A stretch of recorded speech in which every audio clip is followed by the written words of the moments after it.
Саламатсыздар, сабағымды жалғастырамын. Менде көп сабақ бар, ВК-да қалай бүйтеді, сөйтеді деген сияқты.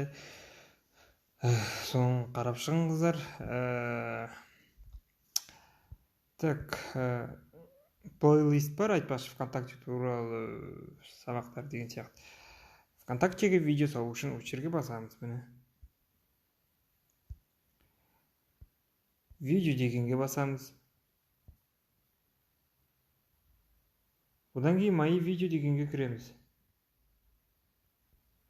Загрузить видео үш түрде болады. Бірінші записать етуге болады өз-өзіңді.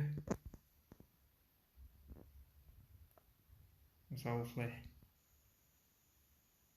Мен мына жақтан запись жүргізіп жатырмын, содан ғой. Так, екінші выбор существующий деген ол галереяңыздағы видеолар салуға болады. Және по ссылке с других видео деген ол ютубтағы видеоларды салуға болады. Енді қазақстандықтар барлығы ютуб пайдаланады ғой. Так, видеоның несін алайық, поделиться басамын, копировать етіп видеоның ссылкасын алу үшін, ютубтан ВК салу үшін. Копировать ссылку деймін. Болды, енді ВК-ға кіремін.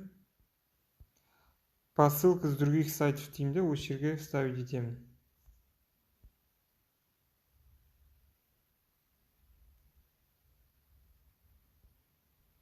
Так, обновление жасап жүреміз, болды.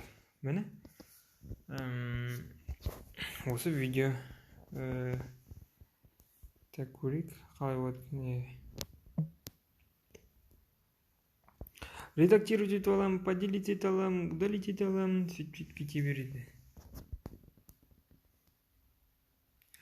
Маған дружи жіберіп қойыңыздар, барлығын қабылдаймын.